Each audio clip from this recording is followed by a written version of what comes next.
Habari Gani, y'all. I am Chanda Branch, mommy caster, founder, and cultural creative of Modern Black Mommy, where I energize Black women in every phase of motherhood around their parenting choices, challenges, and experiences so we can redefine the task of raising Black children who are safe, happy, healthy, and whole. That is my mission. And just by being with me this evening, you are helping to play a magnificent role in that. I want to welcome everyone. You are watching Kwanzaa, a modern celebration for 2020. I'm so glad that you are here. We are in the final night of our celebration, and oh, what a time we have had. I really hope that this live stream series has inspired you to learn about and to institute a new tradition in your home. This is one of the few holidays, one of the only holidays designed specifically with Black people in mind. And while this holiday is officially celebrated for 7 days each year, beginning the day after Christmas and going until New Year's Day, its principles really lay out a way of life that can be applied and practiced every single day of the year. So I gathered an amazing group of folks to help us celebrate Kwanzaa this year. And more specifically than just a celebration, they are here to help us really understand and walk through these principles in a modern context and really understand what it means to live out Kwanzaa in 2021. Welcome to the new year. So, as a brief recap, in night one, we had Minister Edith Berry and Council Member Corey Branch kick us off talking about umoja or unity. It was a beautiful evening. We had the tambiko or the libation ceremony that night. It was so moving. It was so thoughtful. And everyone got a chance to participate. You could call out the names of your loved ones, your ancestors, from wherever you were. We even had a moment where you could add them to the chat, and our producer made a really beautiful video really quickly that enabled us to all share in that moment. So that was a wonderful start. In night two, we had Karen Arrington, who is an NAACP Image Award-winning author, the Goodwill Ambassador to the Sierra Leone, and the founder of the Miss Black USA pageant. And she joined us to talk about Kuji Chagulia, or self-determination. That was a powerful night. Night three came on, y'all, and it was fire. We talked about Ujima, or collective work and responsibility, with my friends Kendall Harris, who is an Alpha Man and the director of the Clarence E. Leitner Y Achievers Program. We also had my good friend Keena Day, the savvy urban educator, who is also a poet and author and a community education advocate. Then we rolled into night four with Isaac B. Horton, a serial entrepreneur, a thought leader, an economist. He joined us to talk about Ujamaa, or cooperative economics. He was absolutely brilliant. Some of the things that he had to share with us were mind blowing, just helping us to reframe how we even think about money, how we understand it. And we're excited about a lot of the things that that young man has in store for this year. Night five was wonderful. We experienced a moment of growth through purpose, through Nia. And we looked at that with artistic theologian Alexis Rome and with 35th General President of Alpha Phi Alpha Fraternity Incorporated, Dr. Everett Ward. Those two individuals brought such wisdom, and they were really able to ground us in that principle and give us an understanding of how significant and how important our history is as we move forward into greater and new achievements. And then last night, y'all, last night was so much fun. Night six, we had a super panel with four of the most talented and brilliant minds that I could gather to discuss Kuumba, creativity. We had Carly P. Jones. She's a vocalist and an artivist. We had Colette P. Sherrard. She's a mother, a grandmother, and an African dancer. We had Kendra Masana. She's an arts educator, a musician, and the owner of Gorgeous Casa Home Decor. And we also had Salima Thomas, who is a performer, a strategist, and a nonprofit arts leader. We had such a good time last night that we got off off the broadcast, and we stayed in the chat room for another hour plotting and strategizing how we're going to move that conversation into a broader context, how we're going to continue to think together, to work together, and to pull some more programming that we discovered in our conversation is sorely needed. So I'm grateful to those ladies who joined us on night 6. Now, if you missed any of the broadcasts, I want you to please go back and catch those previous episodes. The link for that is going to be found on rduonstage.com. When you go to category, look for my name, Chanda Branch, and you'll be able to see all of those previous Kwanzaa episodes. If you have a friend who maybe was busy over the holidays or traveling or didn't get a chance to catch up, you want to give them this gift. You want to send them the link to that so that they can watch all of the previous episodes. This one will also be uploaded there. You really want everyone to get this message and to hear the voices of these friends and colleagues that I gathered together to uplift the 7 principles of Kwanzaa with us. Tonight is going to be a blessing. We have 2 phenomenal members of the clergy joining us on the first day of 2021. But first, let's talk about Kwanzaa. That's why we're here. Okay, so here are the basics. This is what you need to know if you have never even heard Kwanzaa before, you've never celebrated it, it's totally new and foreign to you. Here's your introduction, okay?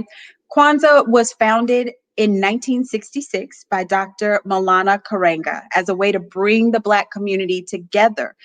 This was just on the other side of the civil rights movement, and he understood that African Americans needed to celebrate family, celebrate community, and celebrate our culture through the lens of traditionally African life principles and ways. Something to remember is that the holiday was created to function in 7s. 7 days, 7 symbols, 7 principles. Everything works in 7s. This is not a religious holiday. It does not lean to one faith tradition or the other. And therefore, all of our friends are welcome. Our Muslim brothers and sisters, our Buddhist brothers and sisters, our Taoist brothers and sisters, folks from all faith traditions are welcome to come together and celebrate this holiday with us. I think that's powerful. I always get a little bit choked up there because there aren't many things that we can all celebrate together, and this is one of them. Though this holiday was specifically created with and for Black people, I want everybody to know that in this modern context, we welcome all to celebrate with us, not just folks from the African diaspora. That means wherever Black people are throughout the globe, but we want to specifically recognize and honor that our non-Black allies, our BIPOC allies, those folks who identify differently than we do, are more than welcome to come and celebrate with us. We want them to come and learn. We want them to come and get a better understanding of where and how we set our values, what we place greatest value on, and how we move through the world. We want them to come and understand some of the historical traumas that we have dealt with and how we have not just survived beyond those things, but also thrived in spite of them. So we also want them to learn and conceptualize how to practice effective allyship. We want them not just to say Black Lives Matter. We want them to understand what that means to us and how they can help us achieve our greater aims as a Black people. So it's been more than 50 years since the founding of Kwanzaa, and something that really struck me is that we still find ourselves facing many of the same challenges, many of the same roadblocks that were placed before us 50 years ago and well beyond that. As a Black woman and as a Black mommy particularly, I didn't like that. I found it disturbing. I find it troubling. And I began to seek out ways to remedy that, specifically in my household and for my family and for my immediate community. But what I found the more that I researched was that this is something that lots and lots of people needed and lots of people could benefit from. So I began to look at those ways to combat what I was seeing in the world, and what it always came back to. It always circled back around to the principles of Kwanzaa. It always circled back around to these 7 guiding principles as a way of life, rather than 7 separate, unique things to just celebrate for a quick holiday, and a celebration that is about food and fun. That's part of it. But the cultural aspect and the principles that we really dig into are the things that scholars worldwide agree can help to move us forward. Now, I remember Kwanzaa celebrations when I grew up were loud. They were huge. There were people everywhere dressed in their African finery. And that was at a time when, African clothes weren't necessarily chic in vogue. It wasn't the thing to wear. They weren't popular. And so you had to order your fabric well in advance, and you had to take it to the seamstress and have it made.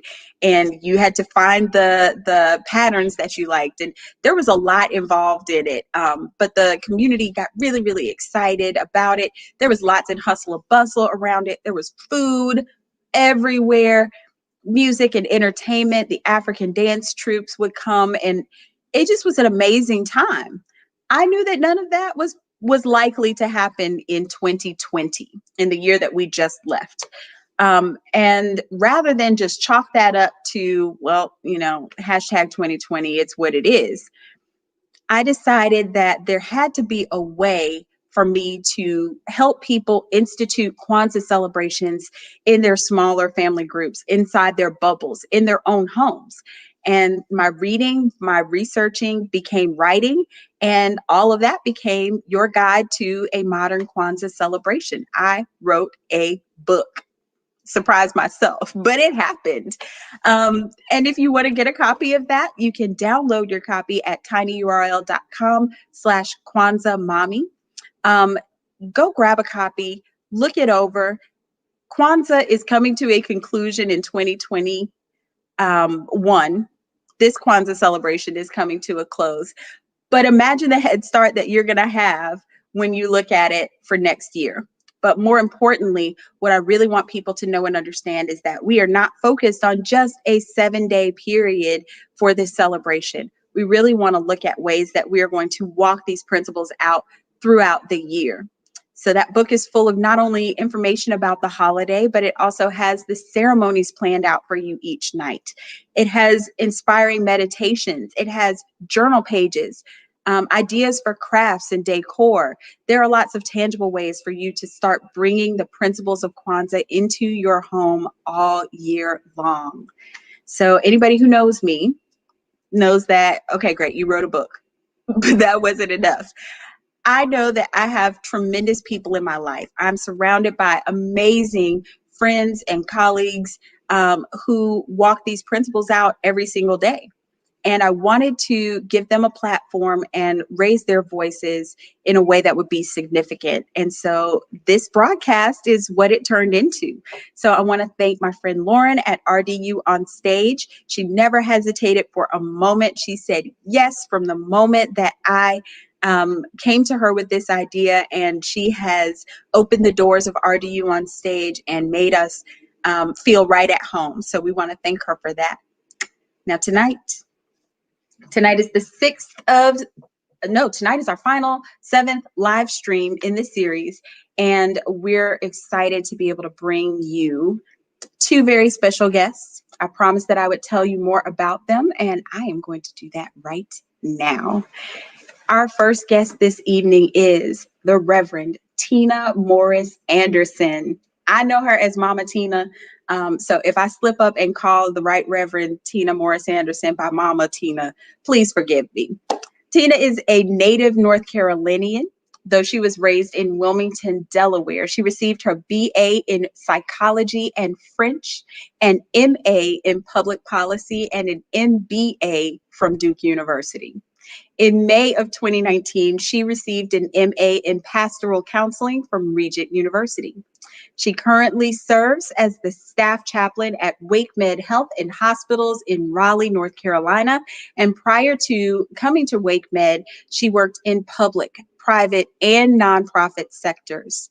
Her current community involvement includes the board of directors at Interact of Wake County, the advisory board of North Raleigh Creative Arts Theater, and the AXO chair of Raleigh Apex branch of the NAACP. She is a volunteer mediator for the North Carolina Office of State Human Resources and the Wake County District Court.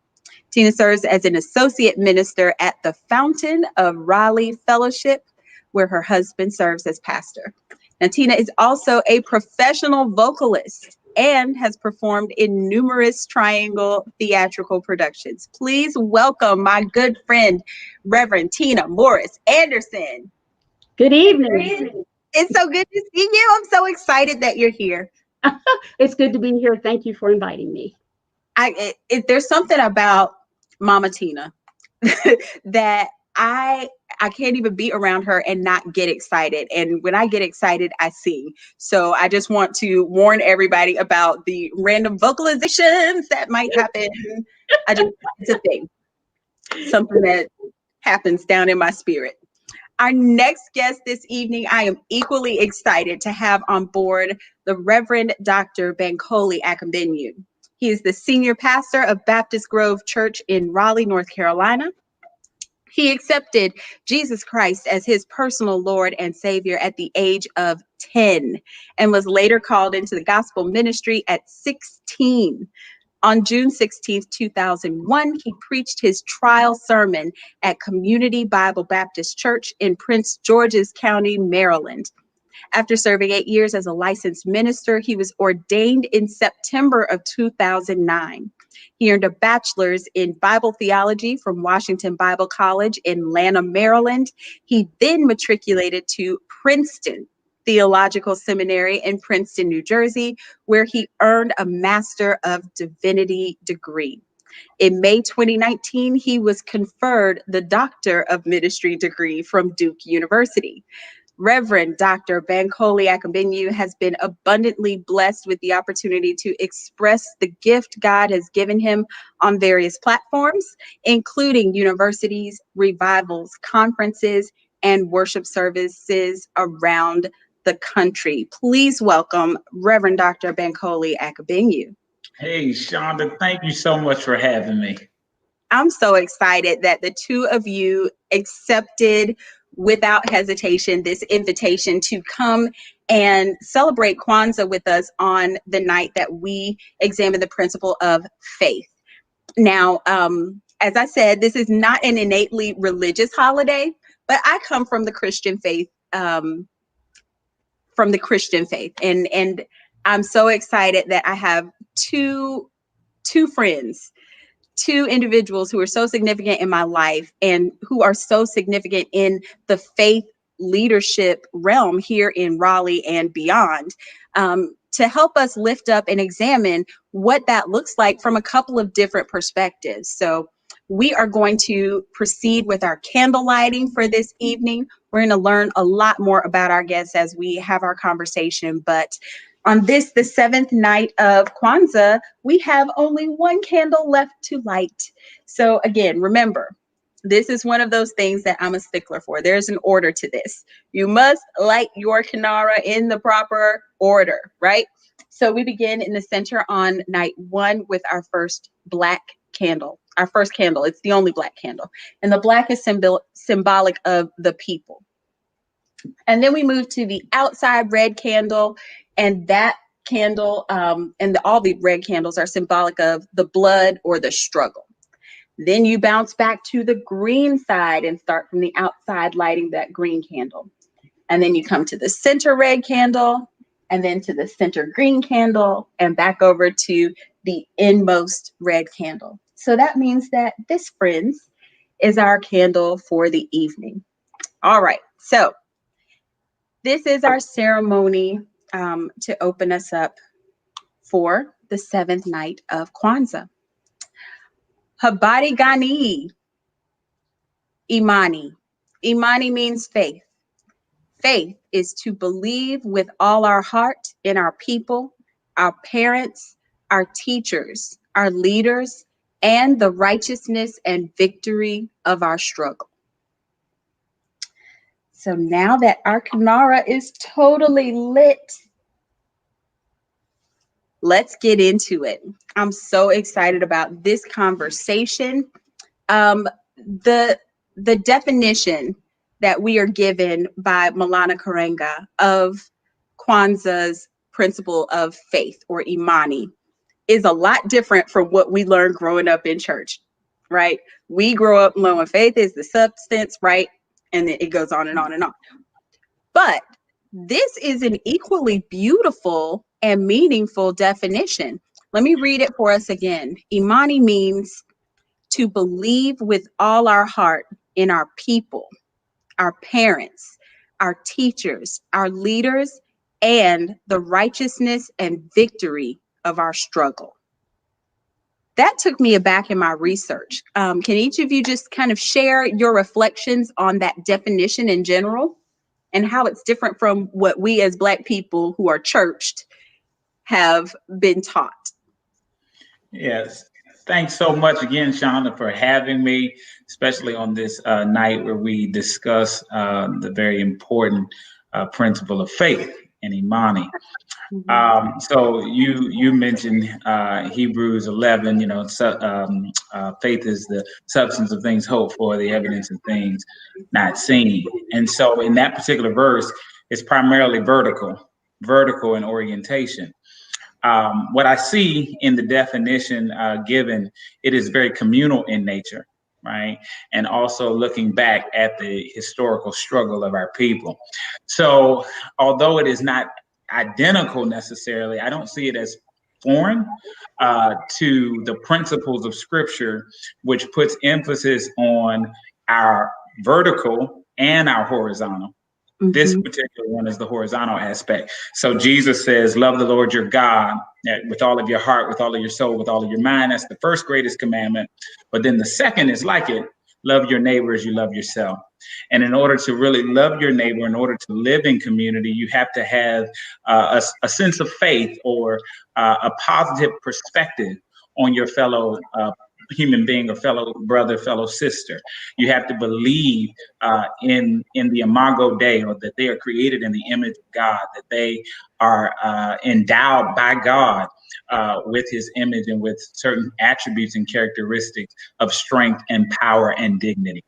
And so when I look at this, listen to this definition, I focus on the communal aspect of faith, which is a concretized aspect as well.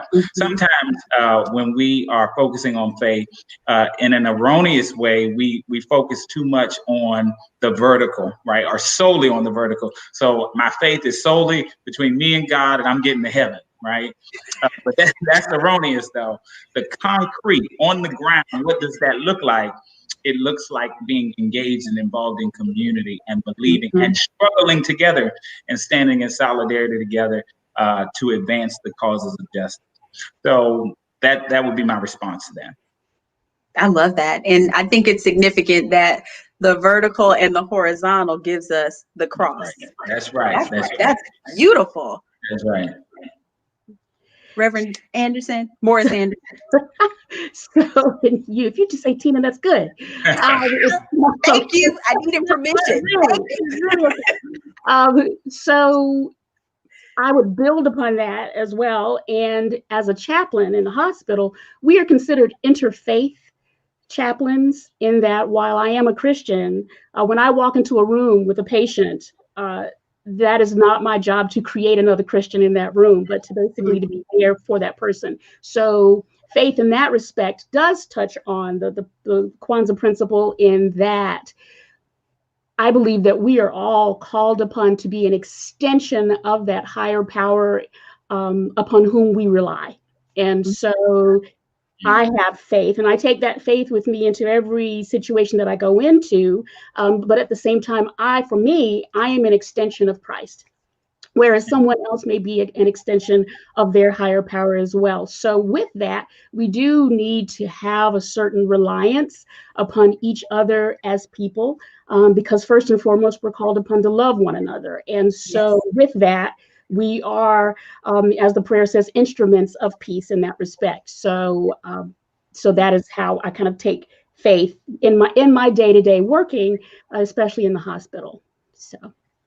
That's beautiful. Also, I love the aspect again that when we speak of faith in the terms of Kwanzaa, we're not necessarily celebrating a religious holiday. So there's no winner and loser, and this is a Christian thing, but you guys can come to it. I love the idea that we all bring something with us. And then I also would like for you all to touch a little bit upon some of the other holy books. I know that you all have read extensively and that you have wisdom and knowledge from other faith cultures. And I'm wondering what do some of the other holy books have to say on faith? Yeah, so when you look at our Muslim brothers and sisters, when you look at our Jewish brothers and sisters, I'll speak first, standing in the Christian tradition. When you look at our Jewish brothers and sisters, there are so many similarities, right, connected to our faith. There are distinctions, but there's similarities connected to who God is, our purpose in life, the God being one. These are in the Hebrew scriptures, and so it's very similar. Our Muslim brothers and sisters, as it relates to humanity and doing good to others, this is also emphasized. So what you find as you look at other religions and their the Quran or the Bible or Hebrew scriptures, when you look at all of them, there are some similarities and there are some places of overlap, right? And when you talk to, as Reverend Anderson was mentioning, when you talk to people and you engage with them and experience them in different settings as well, you discover that there are more similarities than differences. I think it's so important that as we are distinctive, obviously, in our positions, at the same time, we also celebrate the unity that is present. So much divides us, but I don't believe that we need to be divisive over religion, right? There's so much unity and there's so much present. And if you read the scriptures and you read the Bible and you read other holy books or books of faith, authoritative texts, they're very similar in nature in what they espouse and teach related to what is our purpose in life. And so first I want to thank you for giving me such credit for having read so much. Thank you. But much of my experience in terms of persons of other faiths has come from interacting with the individuals themselves. And what is the common thread that's through it all, whether we agree or not, is that, again, going back to what I referred to earlier about a higher power or just upon which someone relies. And to whom one goes to for strength, to whom one goes to for mercy, for grace, for love, for care, as an example of how to live. And so in that respect, that is the common thread through all of them, because it is important to have faith above all else, because without that, we can't really do much. So there's my short response.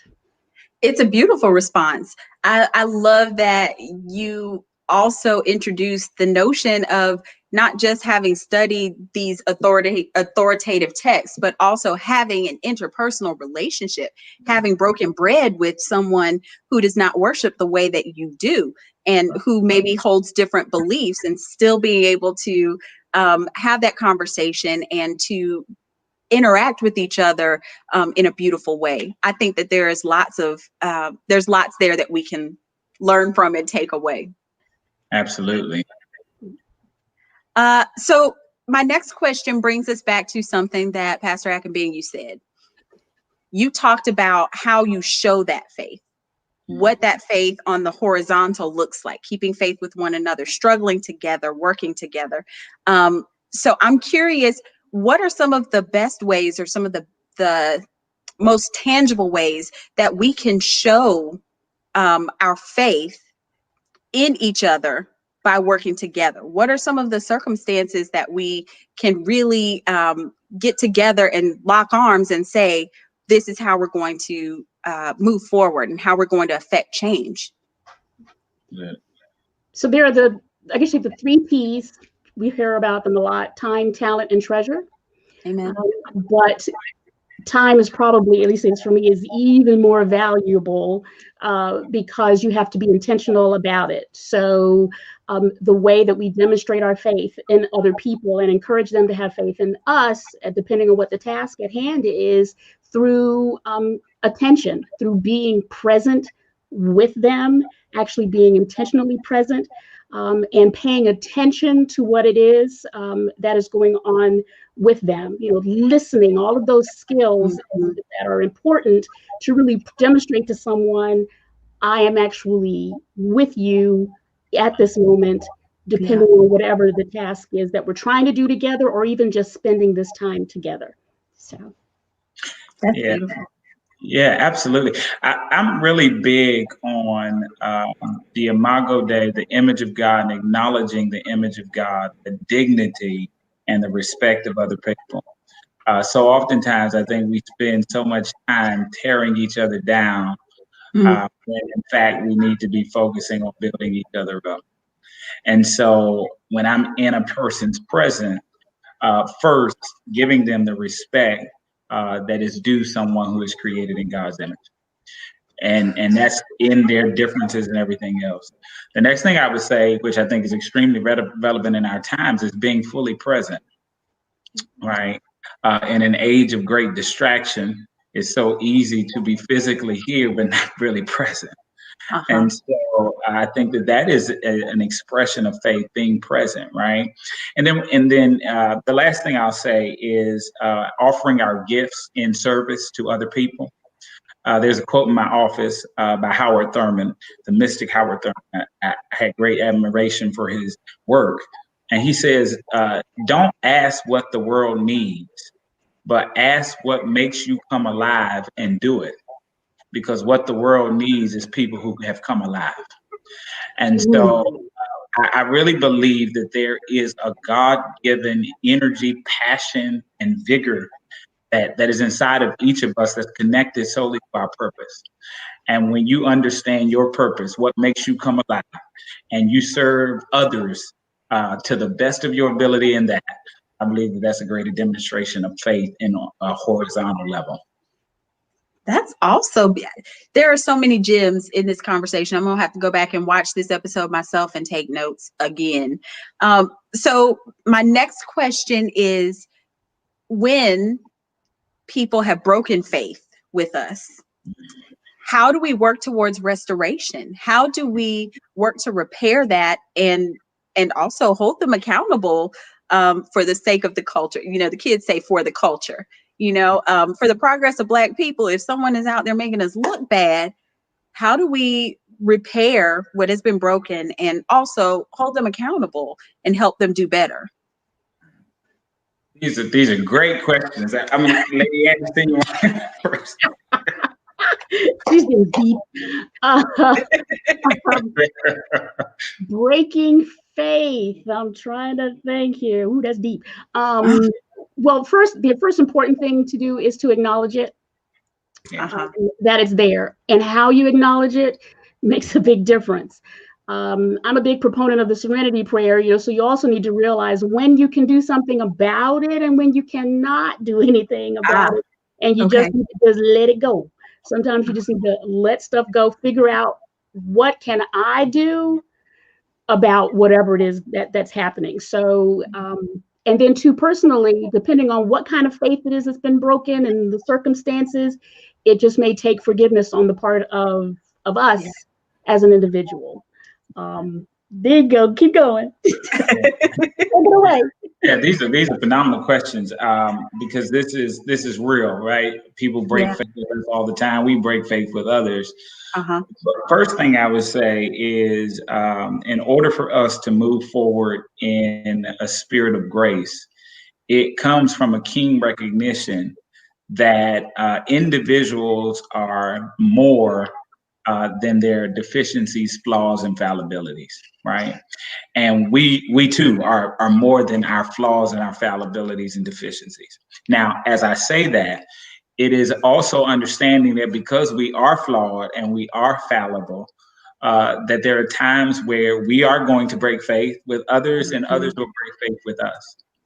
And as we need mercy and grace, we need people to forgive us when we break faith. We also must extend that same grace to others when they have broken faith with us. I'm really concerned about the cancel culture that we live in right now. I really am. That makes a person, a total sum of the person, what they have said in a moment or what they have done that we do not believe is a positive reflection on either our people or faith, right? And so as a result, we completely jettison everything that they have done in their lives and careers because of that moment. I think that is so dangerous. And so it's important that we are extending grace to others because we need grace and understanding that we are more than our flaws. And even as we will mess up, we're going to need grace and we need to extend it to others. I love that. That's a good thought. Cancel culture, it became a thing. And do you think that's because people had so little else to focus on, especially in 2019 and 2020? Things had gotten to a point where it was just like, well, let's just toss it out. It's easier to not have to think about it. It's a possibility. It's a possibility. I don't know exactly what has led to this whole cancel culture piece. Of course, given media and how rapidly it spreads, how quickly it spreads now, given social media and camera phones, all this stuff. So I think that contributes somewhat. But it concerns me, I'll say that much. And I definitely believe that it is against the principles of faith, which teaches forgiveness, right? We teach forgiveness, we teach love, we teach compassion. And when you really do self-reflection and you really think about how much you need grace, and thanks be unto God that it's not because we were perfect, it's just some stuff didn't get revealed. And then the stuff that got revealed, hopefully you got some grace for it. And when you understand that, hopefully you'll be more compassionate to others and extend the same grace. I would add one other little piece too that's important to all of this is learning, is like lessons and learning, like I've told my children, if you're going to make a mistake, that's going to happen. What's also important is to try to learn from that. So as we watch people who have made these mistakes, it's also helpful to try to understand, if we can, how did that even get to that point and what can be learned from this, so that if it happens to me, I can do something different, or I can try to avoid that situation altogether. So I think it's also important to pay attention and to try to learn some lessons from what's happening too. You touched on something that I was going to bring up a little later, but we might as well go ahead and tackle it now. One of the things that I admire about each of you is that you are phenomenal parents. Pastor Akabenyu and I were talking just a little bit ago about how big his kids have gotten. They are 9 and 5. And then, oh my goodness, and then Mama Tina, right? Mama Tina has been down that road some time ago. And her boys I love those boys. They are like little brothers to me. But they are a little older, and you have a different experience in parenting. So when it comes to faith in a religious sense, I know that there are things that you have gone out of your way to teach your children and to help them learn and understand about our faith. But in terms of this horizontal axis, as we are calling it this evening, what did you do to help your children understand some of these things early on? Or in Pastor Akabenyu's case, what are you doing in these moments? Because they're in that age where they're starting to learn and understand things a little bit differently. Yeah. Yeah, I'm right in the thick of it, right? And so I want to preface what I'm saying. Obviously, I don't have the benefit of being able to point to full results yet and say they turned out well.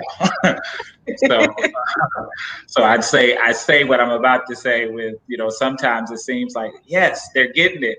And then other times I'm like, my goodness, I'm failing. Help me, Lord. Right. But first I would say, it's modeling. It's setting an example, right?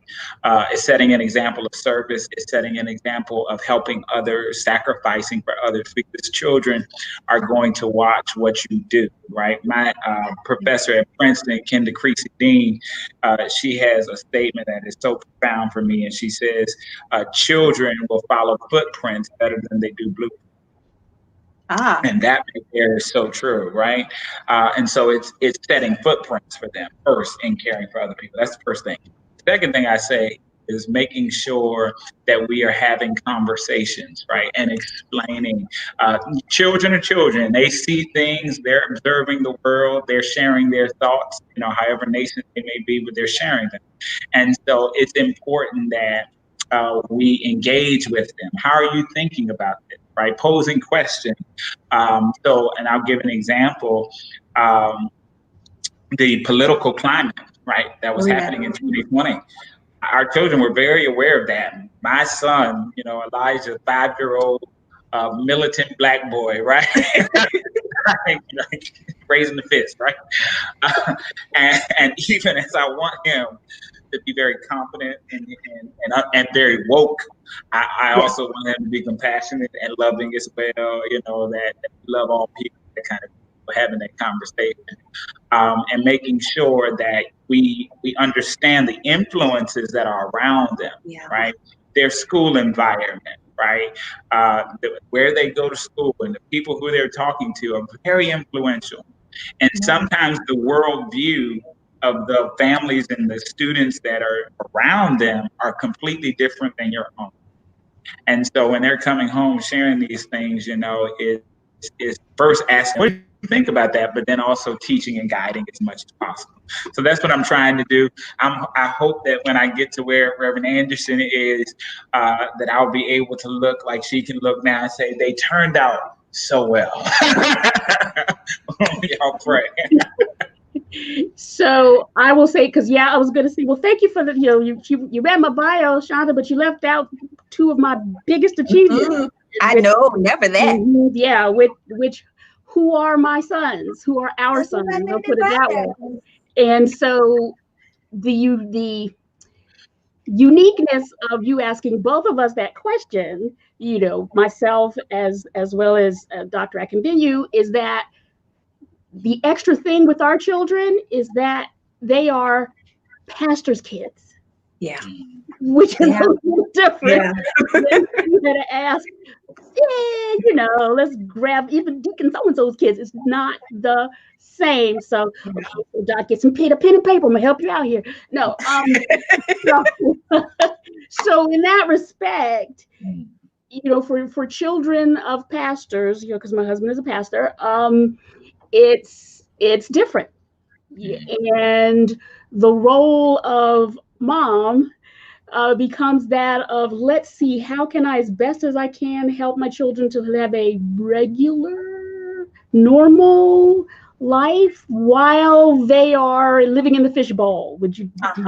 Yeah, living in the fishbowl. So in that respect, there was never really a concern about our sons, faith and their belief in God and in Christ and all of that, because basically, they live with one whose calling was to do that. So and they, there was no about, are you going to church today? Yeah, I'm going. So that so that was kind of there. But what is also important, though, it goes back to what he was saying about example and setting the example. And what do you do? Yes, you can sit in a pew and you can hear, and Dad can preach and preach and preach and tell you, and we can pray over the food and all that. But on a day-to-day basis, how do we instill in our children strength and faith? And I will say, even pastors' children, need a little extra of that because they have to be courageous enough to be out there because, again, kids, our younger son will say, I mean, one is now 24, one's 22, and you know them both. But, he will say, man, oh, girl, the pastor's child was rough. People look at me all the time and they expect me to act a certain way and they expect you to do that kind of thing. But yes, I am so excited. I could talk all night about my children, that. But especially in this time, that our goal was to raise two strong Black men. That's right. And so, and we have been able to do that. And our oldest son is a teacher, middle school teacher. He felt it just called him to do middle school. So he's a middle school teacher. Yeah. Yeah.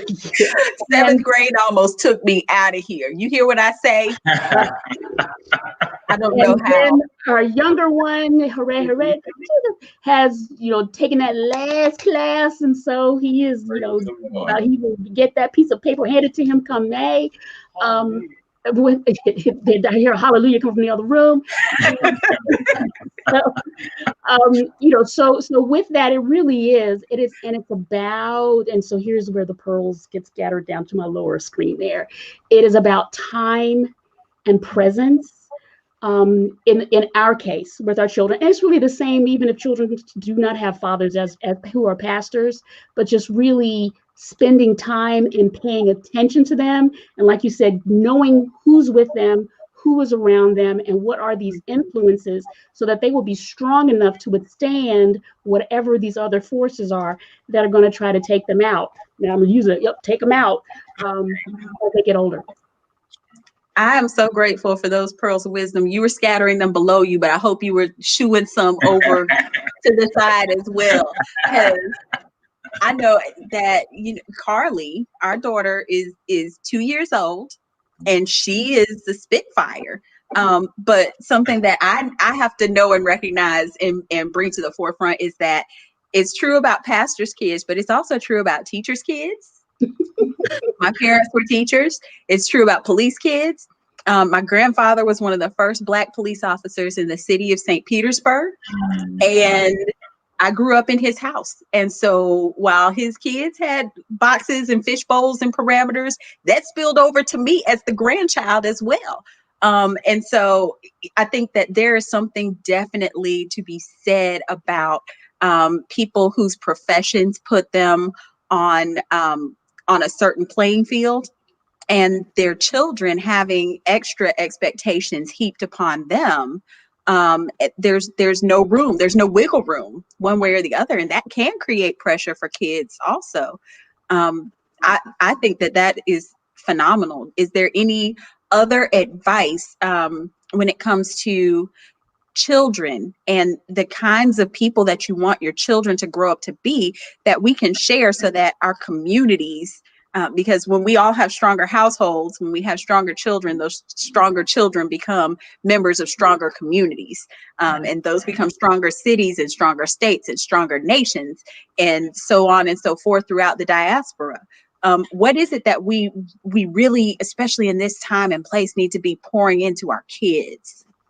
Yeah, so I would say from in the same vein of the horizontal and the communal focus of faith with Kwanzaa, I think it's so important that we understand that aphorism is true.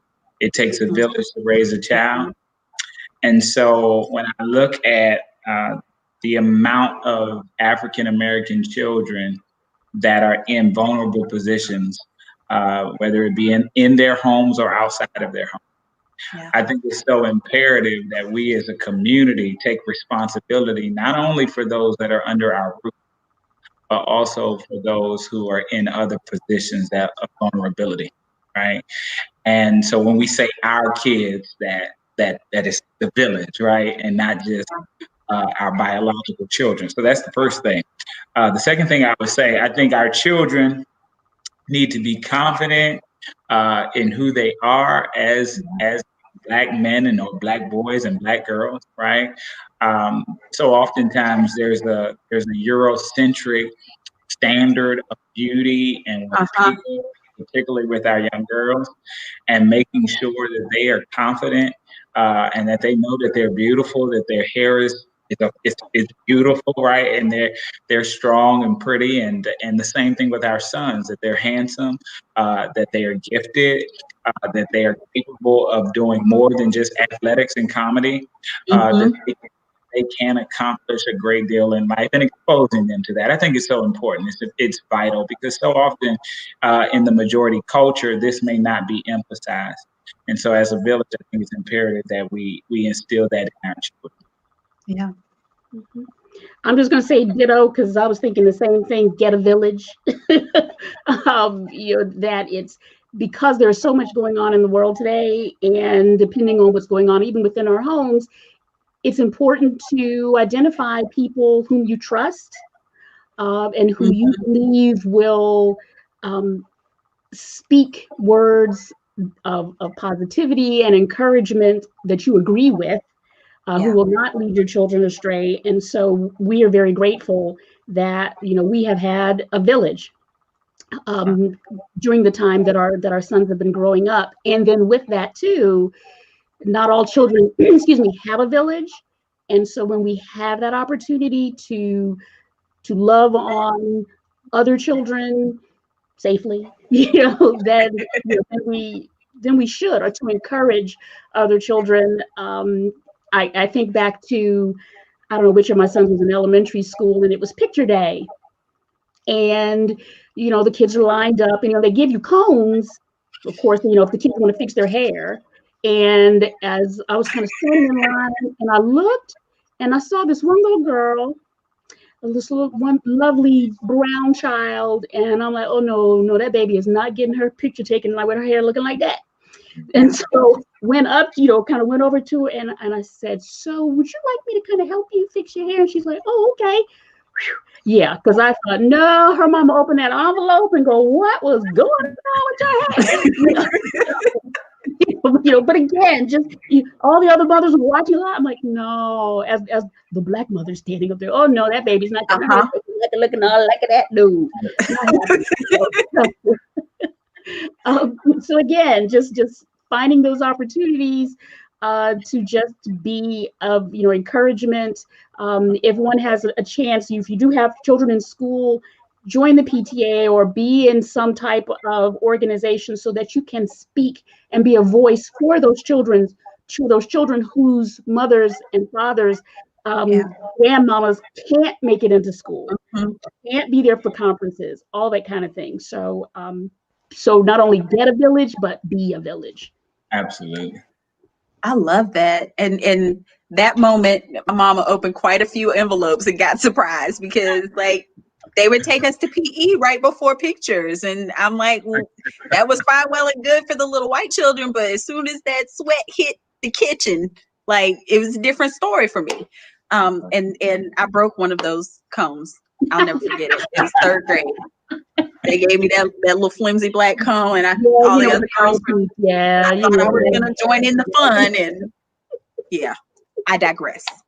But to bring us back to a more serious note, as a person of faith and as a faith leader, what did you find most challenging in the year that we just emerged from? Thank you, Jesus, for 2021. We can try again, but the year that we just finished in 2020, as a person of faith and as a faith leader, what do you think was the greatest challenge for you?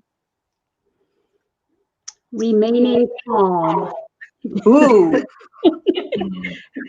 Remaining calm and remembering where my strength was coming from, and in terms of just really having faith and hope and believing that in spite of all of the mess, that it was going to get better. Didn't know when, but that it was going to get better. So just stay calm. When the plane's losing cabin pressure and the mask drop down, what do they tell you to do? They tell you to put the mask on you first. That's right. Before you put it on other people. Right. So with that, just really checking myself first, so that I in turn could be there to support other people. Yeah. Yeah, I could give a list of things right here. I mean, um, so what I'll say is having ministry message model so quickly. Yeah. From a ministry perspective, the baseline was completely wiped out as far as programming.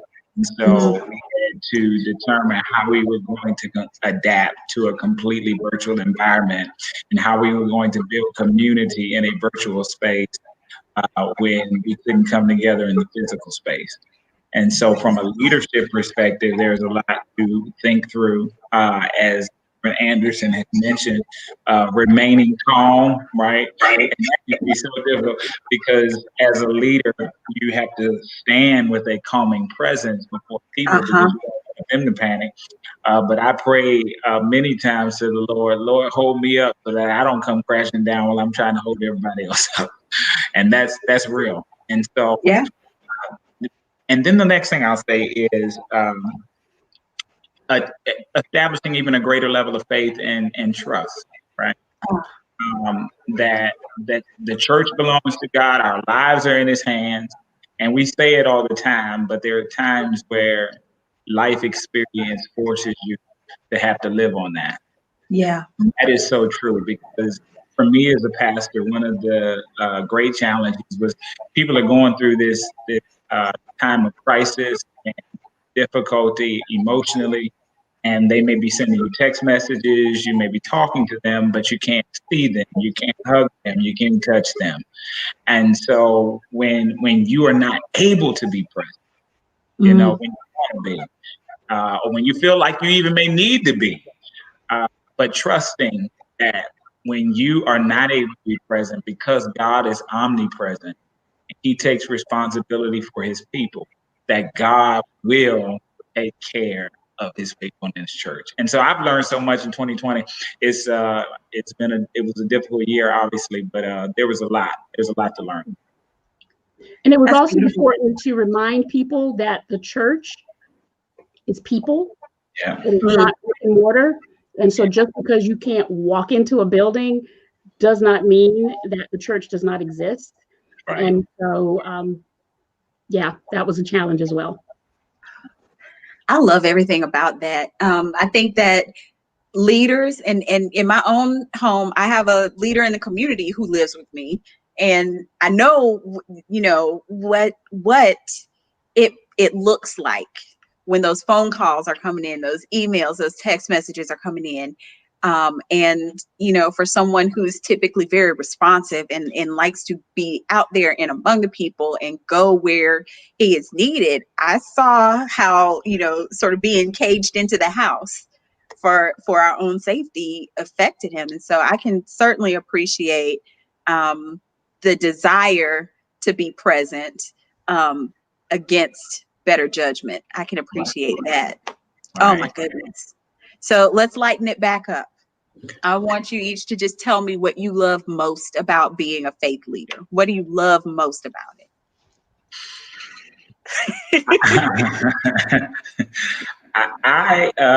Well, first I'll say personally, I know without a shadow of a doubt that I'm walking in my God-given purpose, right? When I talked about coming alive, uh, there's a passion, there's an energy that I receive through walking in this purpose. So I know that without a shadow of doubt. That's the reason why I'm doing it. I'm called to do it.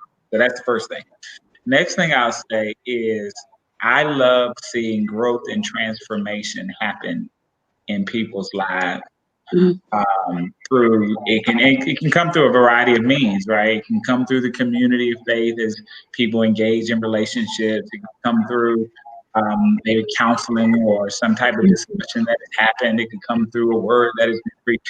But I really love seeing people grow and really apply their faith in their lives and seeing broken mended, right? Mm. Seeing death metaphorically brought back to life. That really means something for me. And so that I would say is one of the greatest joys that I have as a being. Pastor Tina. Oh, wait. Pastor the other one. Yeah. So, as I was listening, and, first of all, my belief that we are all called, we are all part of the priesthood. So in that respect, I wasn't necessarily running away. I was just kind of sitting going, I got to do this. Yeah, okay, good. So such that when the time finally came and I answered the call, the response of people around me was like, it's about time. So for me, what excites me about being, I guess, in this next position in ministry, this next step in ministry, is it just makes me that much more available to people, to bring them, it's like, if you knew about this really good sale that was going on at Belk, people on the phone and they're like, oh, girl, you got to go. They got this for $3 buy one, get one free, all this wonderful stuff. So, something very similar, because I know what brings me peace. I know what has helped me through extremely difficult times, and I know who has helped me through very difficult times.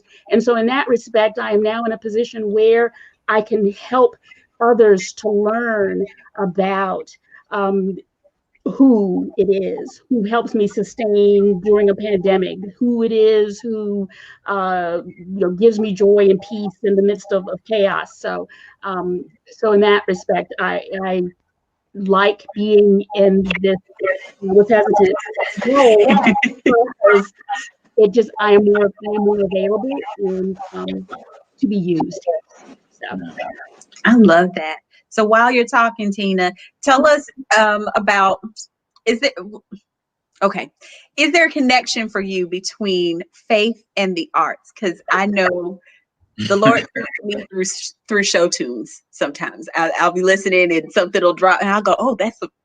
He speaks to me through show tunes. It sounds ridiculous, but sometimes that's where he'll show up and tap me on the shoulder. So, Mama Tina, tell me, please, is there a connection for you between faith and the arts? Oh, absolutely. Absolutely. First of all, it takes a certain level of faith to go out onto a stage, to perform before thousands of people. Oh, yes. And basically giving credit where credit is due is the fact that it's not you standing on that stage, but he who gave you that ability to do what you're there to do.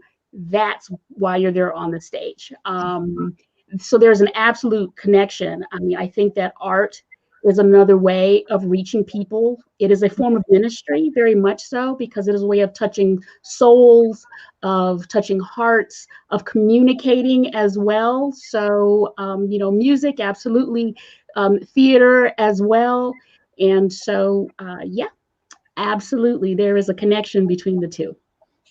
I love that. Now, we all know that Pastor Tina Morris Anderson can lay a hymn on your soul, and you may or may not get up from it. Anybody who was present on the evening of her ordination ceremony knows that she raised up "To God Be the Glory," and I hadn't been right since. I'm just saying. But what many people may not be aware of is the fact that Pastor Bankole Akabenyu is gifted with song as well. So, Pastor, if you would, just tell us a little bit about how faith and how music have collided in your world.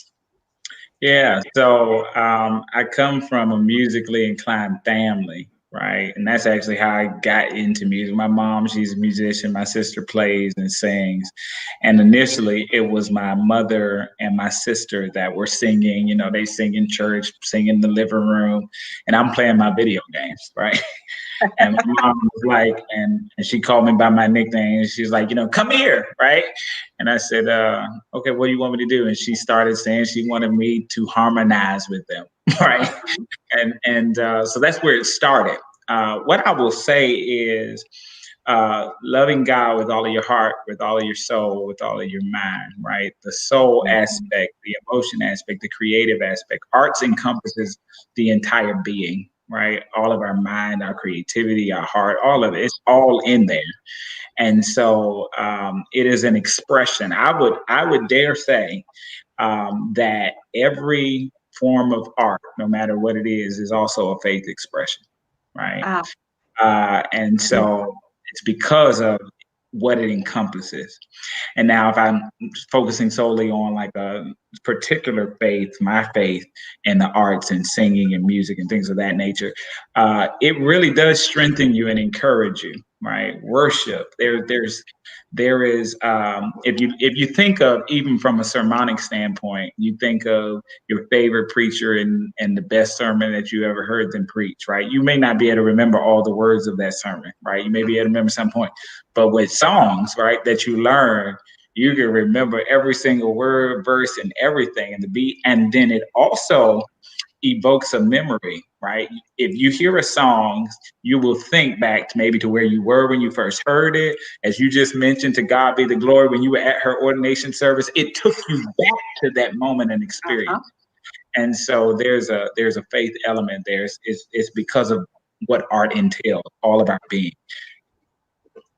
Now, I promised I wouldn't ask, so I won't ask Oh Lord, anyone to sing. I won't ask anyone on this evening because I promised I wouldn't ask. You promised you wouldn't ask. I promised I wouldn't. But they can tune in to service online, and on any given Sunday, I'm sure they can catch one or both of you in action, because it's powerful. It's powerful. I just love when that music comes across, and when like you said, when the lyrics lock in with the message and bring everything back around. It's just wonderful. And Tina and I have been on stage numerous times, and it has been a joy every single time. It has just been a wonderful experience to not only be on stage with someone as talented as you, but to share those moments backstage and in rehearsal, and to see my baby run up to you and like, catch me, here I come. Like, and Pastor Tina was in the show. We were in Ain't Misbehaving together when I discovered that I was pregnant. And I remember I had leaned over and just said to her, I don't know what's wrong with me. I can't keep up. I can't concentrate. I can't breathe. I can't. And she just she patted me on the shoulder and said, you'll be fine. You'll be fine. and that was it. I was like, oh, okay. That's what we're doing. I'll be fine. So just the artistic quality that the two of you bring to your faith leadership is significant. And I could not glaze that over this evening. So my final question for you guys tonight, because our time is just about over, we are building a resource guide for Kwanzaa throughout the year. So what books, blogs, articles, poetry, albums, what should we be paying attention to as part of our cultural menu? What are you going to recommend and suggest to us? We've had everything lifted up from Marcus Garvey to Nina Simone, all kinds of things. So what should we be reading, listening to, watching to help us grow and be able to practice these principles?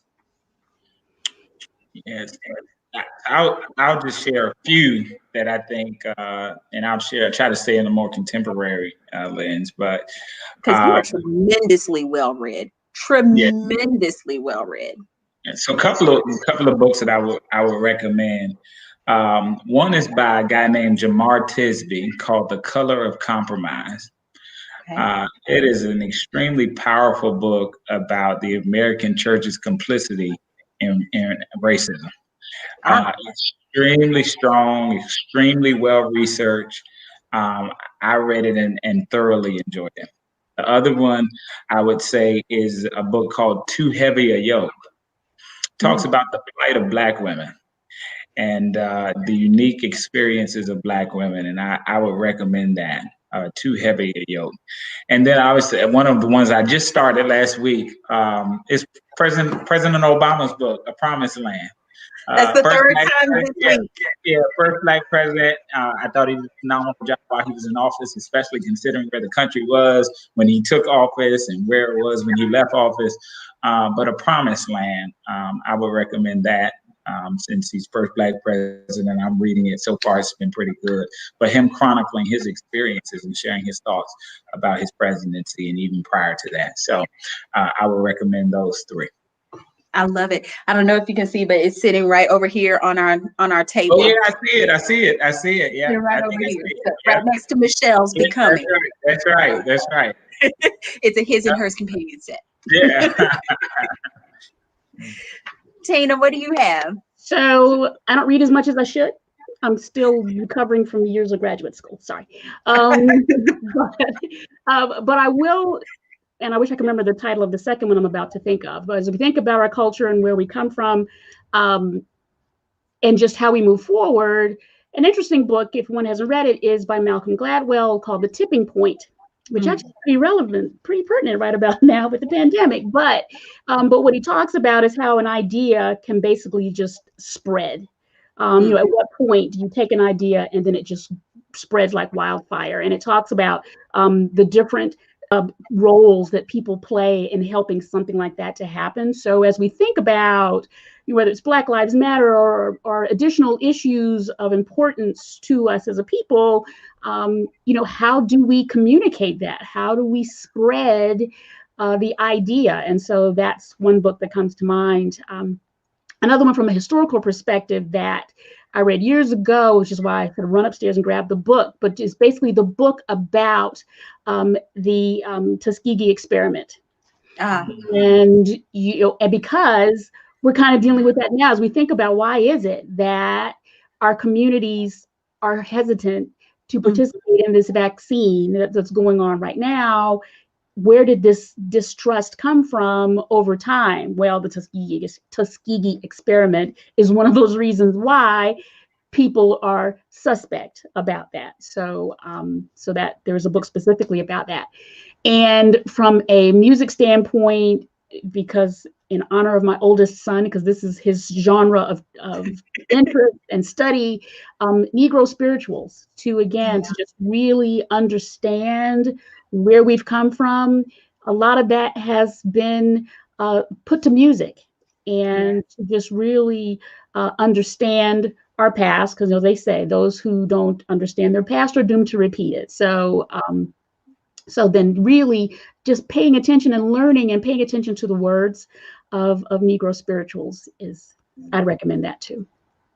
Those are beautiful suggestions, and they are definitely going to help to round out what we're looking at. I'm so grateful and so honored that each of you have taken a few moments on this New Year's Day 2021 to come and celebrate Kwanzaa, specifically Imani, or faith, with us this evening. I just want to thank you for being with us, because your comments and your discussion have they've landed. They've hit home with me, and I have some things to unpack from this evening. And it's my hope that everyone watching will sit with some of these thoughts and ideas also, and that when we meet next Kwanzaa, we will be this much further down the road. Wouldn't that be amazing? So again, I want to thank everybody watching Kwanzaa, A Modern Celebration for 2020. Again, I am Chanda Branch, the founder, cultural creative, and mommy caster for Modern Black Mommy. If you're feeling inspired to bring Kwanzaa into your own home, don't forget to take a look at your guide to A Modern Kwanzaa Celebration. The address is on the screen. It's tinyurl.com/Kwanzaa Mommy. You can also learn more about Modern Black Mommy and what I'm doing with this new brand by visiting tinyurl.com/Modern Black Mommy. And we launched officially on Instagram. So you can go to @Modern Black Mommy for more information as well. Links for the program and more information for the Modern Kwanzaa Celebration are going to be in the comments.